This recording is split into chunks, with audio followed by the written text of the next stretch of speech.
মুর্শিদাবাদের সারগাছি রামকৃষ্ণ মিশন সেবাতীর্থ আশ্রমে ধান্য গঙ্গা কৃষি বিজ্ঞান কেন্দ্রের সভাঘরে আজ প্রধানমন্ত্রী কিষাণ সম্মান নিধি প্রকল্পের অনুষ্ঠান সরাসরি সম্প্রচার করা হয়। আয়োজন করা হয় নিবিড় কৃষি কর্মশালার। ১৭০ জন কৃষক এতে যোগ দেন। এই টাকা তাঁদের কাজে লাগবে বলে জানান তারা। চাষবাসেই লাগাই, লেবার খরচ, সার এসবগুলাই ব্যবহার করি, বিষ এসবগুলাই কিনে চাষে দিই। খুব ভালো লাগলো প্রধানমন্ত্রীর যে আর্থিক সহায়তা, সেটা আমরা যেটা পাচ্ছি বছরে খুব ভালো, আমাদের অনেক সুবিধা হচ্ছে। 10 কাঠা জমি আছে, 10 কাঠা জমিতে আমি ধান, পাট, পেঁয়াজ করি। যে টাকাটা পাই, টাকাটা পেয়ে আমার খুব উপকার হয়।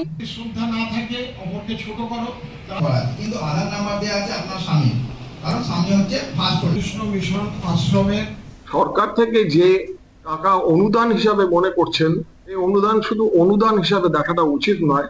এটাকে মনে করা উচিত যে আমাদের কষ্টের অর্জিত ট্যাক্সের পয়সাই হোক কিংবা যেভাবেই হোক, সেগুলো সরকারের কাছে যেভাবে জমায় তার থেকে আমাদের বরাদ্দ হিসাবে আমরা এটা পাচ্ছি। কিন্তু এটাকে নয় ছয় করা কিংবা অসৎ উদ্দেশ্যে ব্যবহার করাটা আমাদের পক্ষে কখনো উচিত হবে না। এই ক্যাপিটাল মানিটা নিয়েই জীবনে অনেক কিছু করা সম্ভব, এই সংবাদটা আমি তাদের কাছে তুলবার চেষ্টা করেছি।